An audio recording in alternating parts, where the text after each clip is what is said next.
जय हिंद दोस्तों, आप सभी का बहुत बहुत स्वागत है आज की हमारी करंट अफेयर्स की क्लास में। तो आज देख रहे हैं हम 5 दिसंबर 2024 का करंट अफेयर्स जो आपकी एग्जाम की दृष्टि से महत्वपूर्ण हो सकते हैं। आज के क्वेश्चन दोस्तों बहुत ही इंपॉर्टेंट है जो एग्जाम में आपके आ ही सकते हैं। चलिए सीधे क्वेश्चन की ओर बढ़ते हैं। क्या दिया हमारे पास आज का पहला क्वेश्चन, भारतीय नौसेना दिवस कब मनाया जाता है। बहुत ही इंपॉर्टेंट क्वेश्चन है दोस्तों, पहला ही क्वेश्चन हमारा इंपॉर्टेंट है। भारतीय नौसेना दिवस कब मनाया जाता है। तो ये कब मनाया जाता है, ये प्रतिवर्ष मनाया जाता है 4 दिसंबर को। कब मनाया जाता है, 4 दिसंबर को मनाया जाता है। अब इसकी मनाने की जो शुरुआत हुई, इसकी शुरुआत कब हुई कि ये 4 दिसंबर को मनाया जाएगा। तो ये शुरू हुआ कब से, 1972 से।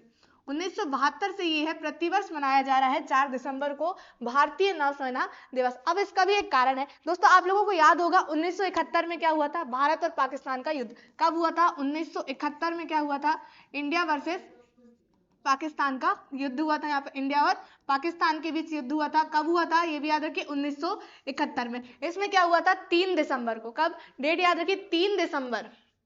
3 दिसंबर को क्या हुआ था, पाकिस्तान ने जो है भारतीय हवाई अड्डे पर हमला कर दिया था। कब, 3 दिसंबर को। तो इसको जवाब दिया था कि भारतीय नौसेना ने कब दिया था, 4 से 5 दिसंबर की रात को। 4 से 5 दिसंबर की रात को भारतीय नौसेना के द्वारा पाकिस्तान को मुंह तोड़ जवाब दिया गया था। और यहाँ पे एक योजना बनाई गई थी पाकिस्तान को मुंह तोड़ जवाब देने के लिए। तो उस योजना का भी नाम याद रखिए आप लोग, क्या नाम है उसका, ऑपरेशन ट्राइडेंट। ऑपरेशन ट्राइडेंट क्या रखा गया था, उस योजना का ये नाम रखा गया था, ऑपरेशन ट्राइडेंट। आप लोग ये याद रखिए। 4 से 5 दिसंबर को भारतीय सेना के द्वारा, भारतीय नौसेना के द्वारा पाकिस्तान को जवाब दिया गया था। और जो है भारत पाकिस्तान युद्ध में हमारी यहाँ पर जीत हो गई थी। हम यहाँ पे बात करें तो भारतीय नौसेना दिवस इसी के बाद से 1972 से लगातार क्या मनाया जा रहा है, 4 दिसंबर को भारतीय नौसेना दिवस मनाया जा रहा है। तो दोस्तों अभी वर्तमान में नौसेना के जो प्रमुख है वो भी याद रखिए। प्रमुख जो है पूछ लिया जाता है कि अभी वर्तमान में कौन है, तो वो कौन है, दिनेश त्रिपाठी। वर्तमान में प्रमुख कौन है, दिनेश त्रिपाठी जो है कौन है, नौसेना के प्रमुख।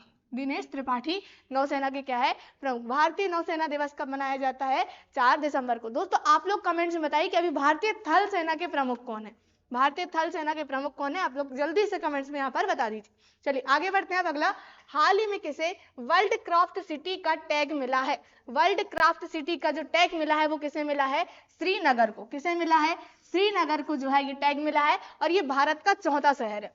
भारत का, हम कहें इंडिया का क्या है, ये चौथा शहर बन गया है जिसे क्या दिया गया है, वर्ल्ड क्राफ्ट सिटी का टैग दिया गया है। कौन सा, वर्ल्ड क्राफ्ट सिटी का टैग। ये कौन सा बन गया है, चौथा जो है शहर यहाँ पर बन गया है। कौन सा, श्रीनगर। अब 3 जो है वो भी याद रखिए। तो क्या है हमारे पास 3 जो नाम है, जयपुर, दूसरा मैसूर, और तीसरा जो है क्या, मलप्पुर। क्या नाम है उसका, मलप्पुर।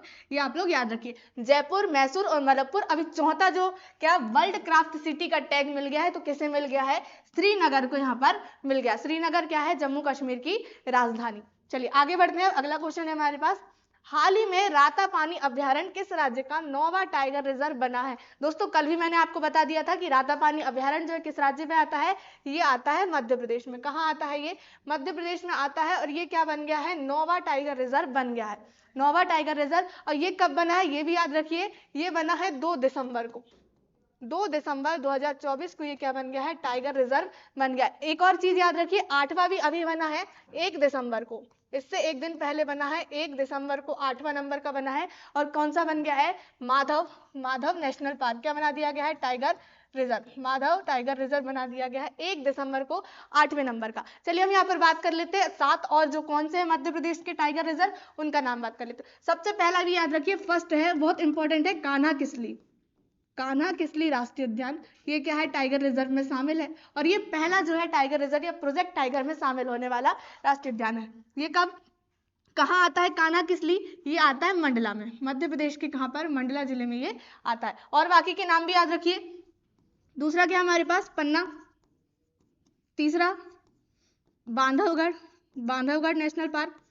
ये क्या है, सभी टाइगर रिजर्व या प्रोजेक्ट टाइगर में ये शामिल है, हम कह सकते हैं। चौथा क्या, सतपुड़ा टाइगर रिजर्व। 5वां याद रखिए आप लोग, पैंच टाइगर रिजर्व आप लोग याद रखिए यहाँ पर, टाइगर रिजर्व। फिर 6वां क्या हो जाएगा हमारे पास, पन्ना हो गया, कान्हा, पन्ना, बांधवगढ़, सतपुड़ा, पैंच, संजय डुबरी। और एक है हमारे पास 7वां, क्या है, 7वां जो है नोरादेही अभ्यारण्य है। ये क्या है, नोरादेही अभ्यारण्य को भी प्रोजेक्ट टाइगर में शामिल कर लिया गया है, नोरादेही अभ्यारण्य। तो कितने 6 नेशनल पार्क है, कितने हैं 6 नेशनल पार्क, सॉरी 7, अभी क्या हो गए 7 हो गए। पहला कान्हा-किसली, पन्ना, बांधवगढ़, सतपुड़ा, पेंच, संजय डुबरी और क्या माधव नेशनल पार्क। ये कितने हैं 7 नेशनल पार्क है जो टाइगर रिजर्व में शामिल है और 2 अभ्यारण्य क्या है, एक नोरादेही अभ्यारण्य है और अभी जो शामिल हो गया है रातापानी अभ्यारण्य 2024 में। तो टोटल मिलाकर कितने हो गए हैं 9 जो है टाइगर रिजर्व में शामिल हो गए हैं। टोटल कितने 9 जो यहाँ पर शामिल हो गए। तो पन्ना कहाँ आता है, ये पन्ना जिले में आता है, कहाँ आता है पन्ना जिले में आता है, पन्ना और छतरपुर में, पन्ना और छतरपुर दोनों में ये आता है कि सीमा में आता है। तो बांधवगढ़ कहाँ आता है, ये आता है उमरिया में, कहाँ आता है ये उमरिया में आता है।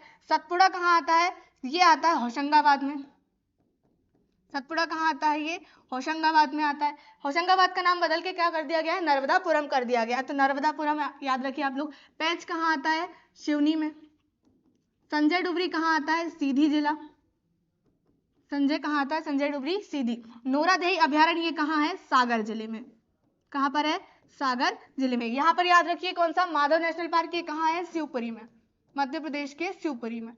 और ये क्या रातापानी अभ्यारण्य ये कहाँ है, ये है रायसेन जिले में आता है, मध्य प्रदेश के रायसेन जिले में ये आता है। और मध्य प्रदेश का ये क्या बन गया है, 9वां टाइगर रिजर्व बन चुका है। चलिए आगे बढ़ते हैं, अगला क्वेश्चन है हमारे पास। चलिए, हाल ही में मुर्द फर्नाडो किस देश की दूसरी महिला मुख्य न्यायाधीश बनी है। तो मुर्द फर्नाडो जो है किस देश की दूसरी महिला मुख्य न्यायाधीश बनी है, तो वो कौन सा देश है, श्रीलंका। श्रीलंका की ये दूसरी महिला मुख्य न्यायाधीश बनी है। नाम याद रखिए क्या है, मुर्द फर्नाडो। अब यहाँ पर आप लोग पहला नाम भी याद रखिए कि पहली जो महिला थी मुख्य न्यायाधीश कौन थी, तो उनका नाम क्या था, सिरानी। क्या नाम उनका, सिरानी बंडारनायके। सिरानी बंडारनायके कौन है, प्रथम महिला है जो क्या बनी थी, मुख्य न्यायाधीश बनी थी, कहाँ की, श्रीलंका की। दोस्तों ये भी आप लोग याद रखिए कि भारत की अभी कोई भी महिला जो है मुख्य न्यायाधीश के पद पर नहीं बैठी है।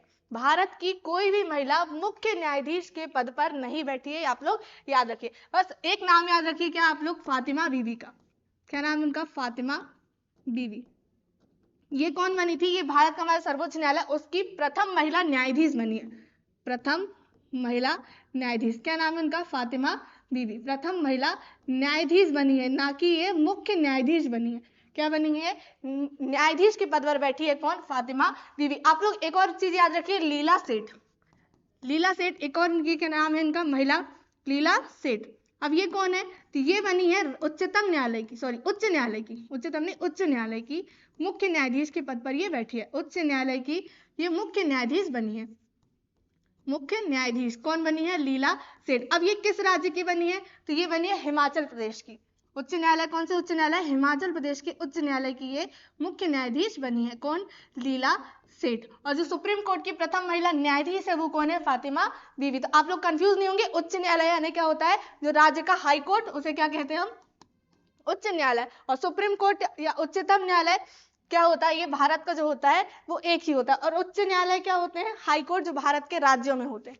चलिए आगे बढ़ते हैं अपन, अगला क्वेश्चन। हाल ही में बिहार पवेलियन को 43वें भारतीय अंतर्राष्ट्रीय व्यापार मेले में किस पुरस्कार से सम्मानित किया गया है। हाल ही में बिहार पवेलियन को, किसे, बिहार पवेलियन को 43वें, ये 43वें नंबर का है अंतर्राष्ट्रीय व्यापार मेला, भारतीय अंतर्राष्ट्रीय मेला में किस पुरस्कार से सम्मानित किया गया है, तो इन्हें दिया गया है स्वर्ण पदक। क्या दिया गया है, स्वर्ण पदक दिया गया है, बिहार पवेलियन को स्वर्ण पदक दिया गया है, किसमें, भारतीय अंतर्राष्ट्रीय व्यापार मेले में। दोस्तों इस साल की आप लोग थीम याद रखिए 2024 की, ये कौन सा संस्करण रहा है, 43वां संस्करण किसका, भारतीय अंतर्राष्ट्रीय व्यापार मेले का। इसकी जो थीम है वो याद रखिए आप लोग, इसकी जो थीम है वो क्या है, विकसित भारत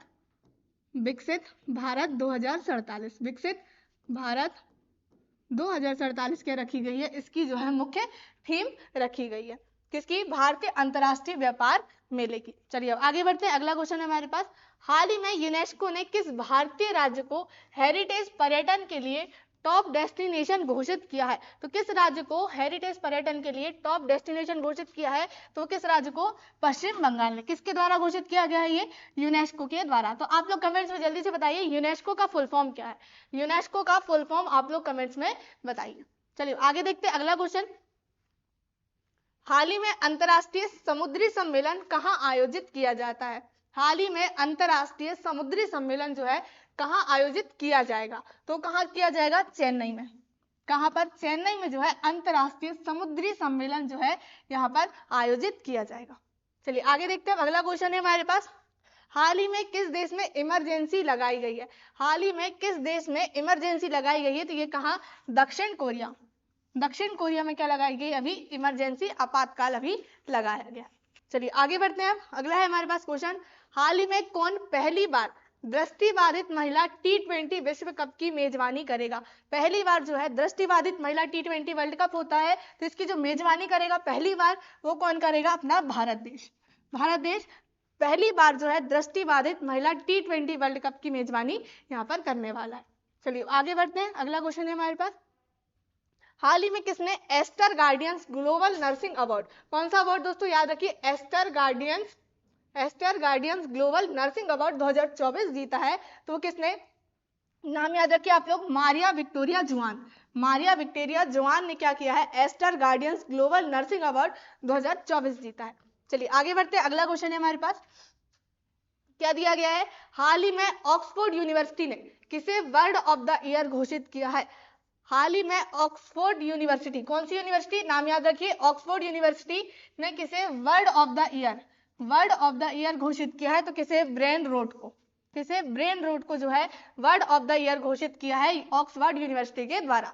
ऑक्सफोर्ड यूनिवर्सिटी के द्वारा word of the year brain road को घोषित किया गया है। चलिए आगे बढ़ते हैं, अगला क्वेश्चन है हमारे पास, विश्व समुद्री प्रौद्योगिकी सम्मेलन 2024 का आयोजन कहाँ होगा? कौन सा पूछा हमसे सम्मेलन? विश्व समुद्री प्रौद्योगिकी सम्मेलन। विश्व समुद्री प्रौद्योगिकी सम्मेलन 2024 ये कहाँ पर आयोजित होगा? ये होगा कहाँ पर? मुंबई में। कहाँ होगा? मुंबई में होगा इसका आयोजन, विश्व समुद्री प्रौद्योगिकी सम्मेलन 2024। अब डेट भी याद रखिए इसकी, 4 दिसंबर से लेकर 6 दिसंबर, 4 दिसंबर से 6 दिसंबर तक क्या होगा? इसका जो आयोजन यहाँ पर होगा। चलिए आगे बढ़ते हैं, अगला है हमारे पास क्वेश्चन, हाल ही में किसने ब्लाइंड T20 वर्ल्ड कप का खिताब जीत लिया है? तो हाल ही में ब्लाइंड T20 वर्ल्ड कप जो खिताब जीता है वो किसने जीता है? पाकिस्तान ने जीता है। ये भी याद रखिए, पहली बार जीता है पाकिस्तान ने, पहली बार जो है ब्लाइंड T20 वर्ल्ड कप में ये खिताब जीता है। ब्लाइंड T20 वर्ल्ड कप का खिताब किसने जीता है? पाकिस्तान ने। अब इसके बारे में आप लोग याद रखिए, इसका जो आयोजन हुआ था ये कब हुआ था? तो इसका आयोजन जो है 23 नवंबर से लेकर 3 दिसंबर तक ये जो ब्लाइंड T20 वर्ल्ड कप है इसका आयोजन हुआ है 23 नवंबर से 3 दिसंबर तक। और जो मैच हुआ था अभी लास्ट, जो कहाँ हुआ है ये याद रखिए आप लोग, स्थान कहाँ हुआ है? पाकिस्तान में हुआ है। आयोजन कहाँ हुआ है इसका? पाकिस्तान में। अब विजेता जो टीम रही आपको पता क्या है? पाकिस्तान क्या रहा है? विजेता रहा है। और उपविजेता भी याद रखिए, पाकिस्तान वर्सेस कौन हुआ था? बांग्लादेश। क्या है? पाकिस्तान वर्सेस बांग्लादेश। तो जो विजेता टीम रही है वो क्या रही है? पाकिस्तान। और उपविजेता क्या रही है? बांग्लादेश। उपविजेता क्या रही है? बांग्लादेश जो है यहाँ पर उपविजेता रही है, और विजेता टीम क्या रही है? पाकिस्तान। तो हमारा जो आंसर आ जाएगा क्या जाएगा? पाकिस्तान, जिसने ब्लाइंड T20 वर्ल्ड कप का खिताब जीत लिया, और ये पहली बार जीता है। पहली बार जो है ये खिताब इसने जीता है। चलिए आगे बढ़ते हैं, अगला है हमारे पास, हाल ही में भारत के श्रीनगर में एशिया की पहली जल परिवहन सेवा किस नाम से शुरू हुई है? दोस्तों बहुत ही इंपॉर्टेंट है क्वेश्चन दोस्तों हमारे पास, क्या है? श्रीनगर में एशिया की पहली जल परिवहन सेवा, एशिया की पहली जो है जल परिवहन सेवा जो है किस नाम से शुरू हुई है? तो उसका नाम क्या है? उबर शिकारा। उबर शिकारा नाम से जो है एशिया की पहली जल परिवहन सेवा अभी शुरू हुई है। कहाँ पर हुई है? भारत के श्रीनगर में। अब श्रीनगर कहाँ आता है? तो ये क्या है? जम्मू कश्मीर की राजधानी, ये वहां पर आता है। तो आप लोग अभी कमेंट में बताइए कि जम्मू कश्मीर के सीएम कौन है? मैंने पिछली क्लास में भी पूछा था कि जम्मू कश्मीर के सीएम कौन है, आप लोग कमेंट में बताइए। तो अभी क्या हुआ है यहाँ पे? श्रीनगर में पहली जल परिवहन सेवा पूछा है कि उसका नाम क्या है, तो उसका नाम क्या है? उबर शिकारा जो है इसका नाम है। ये पहली चीजें हमें अधिकतम पूछ ली जाती है, पहली और वर्तमान से लेकर। तो एशिया की जो पहली जल परिवहन सेवा वो क्या है? नाम उबर शिकारा। तो आप लोग कमेंट्स में जरूर बताइए क्लासेस कैसी लगी, आप लोग कमेंट्स में जरूर बताइए। और ये भी बताइए कि आपको करंट अफेयर से रिलेटेड टॉपिक ऐसा कौन सा है जिसको आपको फिल वीडियो चाहिए। तो आप लोग कमेंट्स में जरूर बताते रहिए, आपके कमेंट से जो है हमें मोटिवेशन आता है। यदि आपने अभी तक चैनल को सब्सक्राइब नहीं किया है तो सब्सक्राइब कर लें और बेल आइकन जरूर दबा लें, जिससे आने वाले वीडियो की नोटिफिकेशन आपको हमेशा मिलती रहे। जय हिंद, जय भारत।